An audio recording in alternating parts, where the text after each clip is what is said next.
301 liquid இது 301 liquid இங்க இருக்கும் கிராக் சீல் இது ஓகேவா இது வந்து 5 பாக்ஸ் எல்லாம் விக்கி பிராண்ட் கம்பெனிலாம் காட்டு இப்போ லாஸ்ட்டாக திருப்பி அடுக்கணும் சரியா எல்லாத்தையும் வீடியோவில் காமிச்சிட்டு ஒன்றுனா அடுக்கலாம் நெக்ஸ்ட் வந்து வால்பட்டி ஃபைனலாக நம்ம வீட்டுக்கு ஆர்டர் பண்ணியிருந்த பெயிண்ட் எல்லாமே லாரியில் வந்து இறங்கிருச்சு. ஆனால் ஹானஸ்ட்டாக சொல்லணும் அப்படின்னா பெயிண்ட் கலர் செலெக்ஷன் பண்ணுறத விட எந்த பெயிண்ட் இன்டீரியர் எக்ஸ்டீரியருக்கு வாங்கணும் அப்படிங்கிறத டிசைட் பண்ணுறதுக்கு தான் ரொம்ப டைம் எடுத்துச்சு. அதனால தான் ரொம்ப யோசித்து கம்பேர் பண்ணி நிறைய வீடியோ ரெஃபரன்ஸ் எல்லாமே எடுத்து அதுக்கப்புறமா தான் பெயிண்ட்டை வந்து சூஸ் பண்ணியிருந்தேன். இன்டீரியருக்கு என்ன வாங்கணும், எக்ஸ்டீரியருக்கு என்ன பெயிண்ட் சூஸ் பண்ணோம், எதுக்காக இந்த பெயிண்ட்டை செலக்ட் பண்ணோம் அப்படிங்கிறது எல்லாமே இந்த வீடியோவில் கிளியராக காட்ட போகிறேன். இப்போ நீங்கள் பார்த்துட்ருக்க இந்த பெயிண்ட்ஸால் தான் இன்னும் கொஞ்ச நாளில் நம்ம வீடோடைய லுக்கையே டோட்டலாக சேஞ்ச் பண்ணி கொடுக்க போகுது. லாரியில் வந்துச்சு அப்படிங்கிறதுனால நம்ம சொல்லிட்டு வந்த திங்ஸ் எல்லாமே கரெக்டாக வந்திருக்கா அப்படின்னு செக் பண்ணணும். ஒரு ப்ராடக்ட்டில் எத்தனை பீசஸ் நம்ம சொல்லியிருக்கோமோ அத்தனையும் கரெக்டாக அனுப்பியிருக்காங்களா, ஏதாவது டேமேஜ் இருக்கா அப்படிங்கிறது எல்லாமே உட்காந்து செக் பண்ணணும்ல. அது எல்லாமே சேர்த்து பெயிண்டர் கொடுத்த ஒவ்வொரு மெட்டீரியல் லிஸ்ட்டுமே உங்ககிட்ட நான் காமிக்க போகிறேன். Welcome to my channel. நான் உங்கள் பிரியா. என் சேனலை சப்ஸ்கிரைப் பண்ணி தொடர்ந்து ஆதரவு கொடுத்துட்ருக்கேன். உங்கள் எல்லாருக்குமே ரொம்ப நன்றி. இனிமேல் சப்ஸ்கிரைப் பண்ண போகிறவங்களுக்கும் ரொம்ப ரொம்ப நன்றி. இந்த பெயிண்ட்ஸ்லாம் யூஸ் பண்ணி வீடு கொஞ்ச நாளில் லுக்கே சேஞ்ச் ஆக போகுது அப்படின்னு சொன்னல, அந்த ஃபைனல் லுக்கை பார்க்கறதுக்கு நானும் ரொம்ப ஈகராக வெயிட் பண்ணிகிட்ருக்கேன். நீங்களும் வெயிட் பண்ணுறீங்க அப்படின்னா சேனலை சப்ஸ்கிரைப் பண்ணி வெயிட் பண்ணுங்கள். ஃபஸ்ட்டு பெயிண்ட் அடிக்க போகிறோம் அப்படின்னு முடிவு பண்ண உடனே ஃபஸ்ட்டு நம்ம பார்க்க வேண்டியது பெயிண்டரை, கரெக்டான பெயிண்டரை செலக்ட் பண்ணணும். இந்த வீட்டுக்கு நம்ம வந்ததுக்கப்புறமா இதுதான் நம்ம ஃபஸ்ட் டைம் ரீஒர்க் பண்ணுறது பெயிண்டிங்காக. ஸோ அதனால் பெருசாக நமக்கு ஆள் யாரையும் தெரியாது. ஒரு 2-3 பேரை அவங்க பெருசாக நமக்கு வந்து சாட்டிஸ்ஃபேக்ஷனாக இல்லை. வந்து பார்த்துட்டு சொல்லவும் சொன்னாங்க. இப்போ நமக்கு பார்க்கும்போதே தெரியும்ல இவங்க கரெக்டாக பண்ணி கொடுப்பாங்க அப்படின்ற ஒரு ஃபீல் நமக்கு வரணும்ல. ஸோ அந்த மாதிரி எனக்கு தோணாததுனால நான் அவங்களெல்லாம் வந்து சஜஸ்ட் பண்ணி போகலை. அப்புறம் நம்ம வீட்டுக்கு வந்து ஷீட் ஒர்க் பண்ணி கொடுத்தாங்கல்ல, அந்த அண்ணன் வந்து எனக்கு ஒரு 5-6 வருஷமாக நல்லாவே தெரியும். அவர்கிட்ட சொல்லி வச்சுருந்தேன். அவருடைய ஃப்ரெண்டு ஒருத்தர் இருக்கிறதா சொன்னாங்க. ஸோ அவர் வந்து பார்த்துட்டு டீட்டெயிலாக எனக்கு வந்து என்ன வேஜஸ் எல்லாமே கரெக்டாக சொன்னாங்க. மெட்டீரியல் என்ன போடலாம் அப்படிங்கிறதையுமே எனக்கு சஜஸ்ட் பண்ணாங்க. ஸோ அவங்களது வந்து எனக்கு ஓகேவாக தோணுச்சு. ஸோ அதுக்கப்புறமா அவங்களே ஓகே பண்ணிட்டோம்.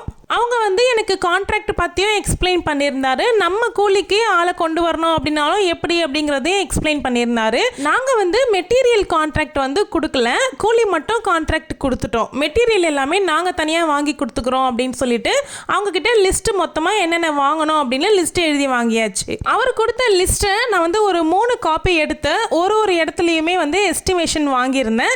நம்ம வீட்டுக்கிட்டேயுமே எஸ்டிமேட் வாங்கியிருந்தேன். அப்புறம் ஹோல்சேலில் ஒரு 2 கடையில் வாங்கியிருந்தோம். ஸோ எங்களுக்கு சாட்டிஸ்ஃபேக்ஷனாக இருக்கோ, ரேட் எங்கே கம்மியாக இருக்கோ அந்த இடத்துல ஆர்டர் கொடுத்துட்டோம்.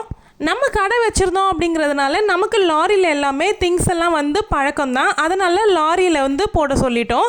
ஸோ லாரியில் வந்து இறங்கின திங்ஸ் எல்லாமே கரெக்டாக இருக்கா, நம்ம ஆர்டர் பண்ணது தான் அனுப்பியிருக்காங்களா அப்படிங்கிற செக்கிங் ஒர்க்கில் தான் இப்போ இறங்கியிருக்கேன். இந்த பெயிண்டிங் ஒர்க்குக்கு ஓவராலாக என்னென்ன மெட்டீரியல்லாம் வாங்கியிருக்கேன் அப்படிங்கிறத இந்த வீடியோலேயே டோட்டலாக காமிச்சிருக்கேன்.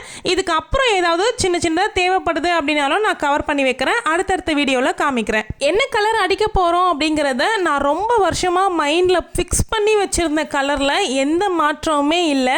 நான் யோசிச்சு வச்சேன், சரி கொஞ்ச நாள் கழிச்சு நமக்கு வேறு கலர் அடிக்கலாம் அப்படின்ற மைண்ட் செட் வந்தாலும் ஸோ நம்ம வேறு கலர் அடிக்கலாம், செலக்ட் பண்ணிக்கலாம் அப்படிங்கிற ஐடியா இருந்துச்சு. பட் நான் ரொம்ப கான்ஷியஸாக அந்த கலர் தான் வேணும் அப்படிங்கிறதுல ரொம்ப தரோவாக இருந்தேன். அப்படிங்கிறதுனால கலர் சேஞ்ச் பண்ணுறதுல எனக்கு எந்த ஐடியாவுமே வரலை.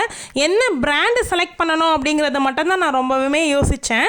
அதே மாதிரி நம்ம அழுக்கு பட்டுச்சு அப்படின்னாலும் நம்ம தொடச்சா போகணும் அப்படிங்கிற மாதிரி தான் செலக்ட் பண்ணணும் அப்படின்றதுலேயும் ரொம்ப உறுதியாக இருந்தோம். சிலர் வந்து நினைக்கலாம், இப்போ உட்காந்துருக்க இந்த பேக்ரவுண்ட் கலர்லாம் பார்த்துட்டு அந்தளவுக்கு ஒன்றும் போகலையே, நல்லா தானே இருக்குது, இப்போ எதுக்கு பெயிண்டிங் அடிக்கிறீங்க அப்படின்னு. நம்ம வீடு பெயிண்டிங்க்கு முன்னாடி எப்படி இருக்குது அப்படின்னு டோட்டலாக ஒரு ஹோம் டூர் மாதிரி போட்டிருக்கேன்.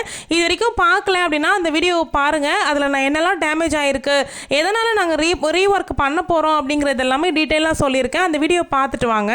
டோட்டலாக நம்ம வீட்டுக்கு ஏஷியன் பெயிண்ட்ஸ்லேயே எல்லாமே செலக்ட் பண்ணியாச்சு. இன்டீரியருக்கு ஏஷியன் பெயிண்ட்ஸில் ராயல் ஷைன் தான் செலக்ட் பண்ணியிருந்தேன். எக்ஸ்டீரியர் பெயிண்ட்டுக்கு ஏஷியன் ஏபெக்ஸ் அல்டிமா ப்ரொடெக்ட்னு வரும்ல, 12 இயர்ஸ் வாரண்ட்டி வரும் அதில், அதுதான் செலக்ட் பண்ணியிருந்தோம். கையோட கை மொட்டை மாடி தரையில் டேம் ப்ரூஃப் அடிச்சுக்கலாம், கூலிங் பெயிண்ட் அடிக்கலான்றதும் பிளான் தான். என்ன ஒரு மிஸ்டேக் ஆயிடுச்சு அப்படின்னா, டேம் ப்ரூஃப் வந்து மொட்டை மாடிக்கு தேவையான அளவு வந்து எழுதுறதுக்கு பெயிண்டர் வந்து மிஸ் பண்ணிட்டாங்க. ஸோ வந்து டேம் ப்ரூஃப் பற்றி பேசணும். அவர் வந்து டெரக்கோட்டா கலர் போட்டுக்கலாம் அப்படிங்கிற மாதிரி எனக்கு சஜஸ்ட் பண்ணார். பட் நான் நிறைய வீடியோஸில் செக் பண்ணி பார்த்ததில் ஒயிட்டு தான் பெஸ்ட்டு அப்படிங்கிற மாதிரி நான் வந்து செலக்ட் பண்ணியிருந்தேன். தெரிஞ்சுக்கிட்டதில் நான் ஒயிட்டே போட்டுக்கலாம் அப்படிங்கிறது எல்லாமே டீட்டெயிலாக பேசினேன். ஆனால் மெட்டீரியல் லிஸ்ட்டு கொடுக்கும்பொழுது அவர் மொட்டை மாடிக்கு தேவையான டேம் ஷீட்டும் டேம் ப்ரூஃபும் சொல்கிறதுக்கு வந்து மறந்துட்டாங்க. ஸோ இந்த பொருள் கூடவே அது வரல. அதை நான் தனியாக ஆர்டர் பண்ணி வாங்குற மாதிரி ஆச்சு. அப்புறம் வெளியே கேட்டுக்கு அடிக்கிறதுக்கு எல்லாமே ஏஷியன் கம்பெனிலேயே வந்து அப்கோலிட் எனாமல் கிளாஸ் ஃபினிஷிங் வாங்கியிருந்தோம். நம்மளுடைய வீட்டில் டோர் கலர் எல்லாமே சேஞ்ச் பண்ணணும் அப்படிங்கிறத வந்து நான் சொல்லியிருந்தேன். ஆனால் டோர் கலர் சேஞ்ச் பண்ண முடியாது. டோருக்கு போட்டிருக்கேன் சைடு பீடிங், அதாவது வாசற்படி சொல்லுவோம்ல, அதுக்கு மட்டும் பெயிண்டிங் மட்டும் மாற்ற முடியும். ஆனால் டோர் வந்து ரெடிமேட் டோருங்கிறதுனால கலர் வந்து சேஞ்ச் பண்ண முடியாது அப்படிங்கிற மாதிரி சொல்லிட்டாங்க. மெயின் டோரில் இருக்கக்கூடிய விண்டோவும் அட்டாச்சாக வரும். அதுக்கு மட்டும் வார்னிஷ் வாங்கிக்கிட்டோம்.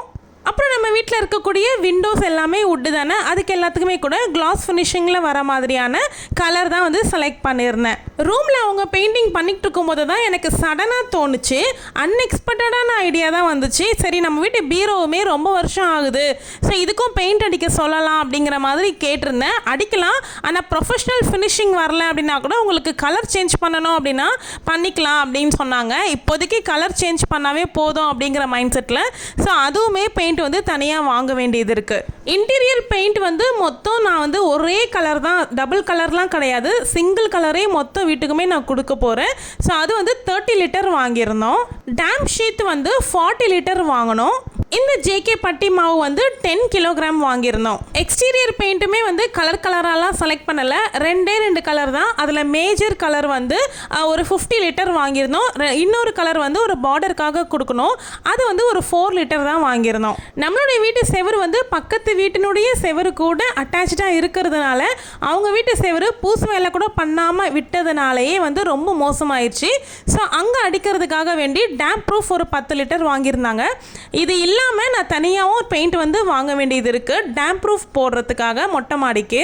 4 இன்ச்சில் வரக்கூடிய விக்கி ப்ரஷ் வந்து 4 பீசஸ் வாங்கியிருந்தோம். அப்புறம் ரோலர் 1 வாங்கியிருந்தோம்.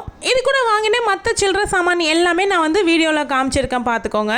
இது எல்லாமே நாங்கள் வந்து ஹோல்சேலில் வாங்கி லாரியில் போட்டு வீட்டுக்கு வர வச்சுட்டோம். இந்த ப்ராடக்ட்ஸ் எல்லாமே நான் வந்து டேக் ப்ராடக்டில் டேக் பண்ணுறேன். தனித்தனியாக உங்களுக்கு ரேட்டு தெரிஞ்சுக்கணும் அப்படின்னா நீங்கள் விசிட் பண்ணி செக் பண்ணி பார்த்துக்கோங்க. இந்த பெயிண்ட் எல்லாம் யூஸ் பண்ணி நம்ம வீடே வந்து புத்தம் புதுசாக மாறப்போகுது. அது எல்லாமே மிஸ் பண்ணாமல் பார்க்குறதுக்கு சேனலை மறக்காமல் சப்ஸ்கிரைப் பண்ணிக்கோங்க. நாளைக்கு வரக்கூடிய வீடியோவில் டே 1க்கான பெயிண்டிங் ஒர்க்கு எந்த அளவுக்கு முடிஞ்சிருக்கு அப்படிங்கிறது எல்லாமே நான் காமிக்கிறேன். ஒர்க்கு ஃபுல்லாக முடிஞ்சதுக்கு அப்புறமா எம்டி ஹோம் டூருமே நான் போடுறேன் உங்களுக்கு. இது இல்லாமல் இன்னொரு 44 லிட்டர்ஸ் வந்து நான் பெயிண்ட் வாங்க வேண்டியதே இருக்குது. 2 வருஷமாக தள்ளி போட்டு வச்சுருந்த செலவு ஒரு வழியாக இந்த வருஷம் பண்ண வேண்டிய சூழ்நிலை ஆயிடுச்சு. இந்த மெட்டீரியல்ஸ் எல்லாமே சேர்த்து லாரி சார்ஜஸ் எல்லாமே சேர்த்து 71,000 ஆச்சு எங்களுக்கு. லேபர் எவ்வளோ வாங்கினாங்கன்ற டீட்டெயில்ஸ் எல்லாமே நான் அடுத்தடுத்து போடக்கூடிய வீடியோஸில் நான் டீட்டெயிலாக உங்களுக்கு சொல்கிறேன். ஒரு தடவை செலவு பண்ணுறதே பண்ணுறோம், நல்லதாக பண்ணிடணும் அப்படிங்கிறதுக்காக தான் எல்லாமே நல்ல குவாலிட்டியாக செலக்ட் பண்ணி நாங்கள் வந்து இந்த தடவை வாங்கியிருக்கோம். இந்த வீடியோவில் பெயிண்ட் வாங்கினது பற்றின மொத்த டீட்டெயில்ஸுமே சொல்லியிருக்கேன், என்னென்ன வாங்கினேன் அப்படின்னு.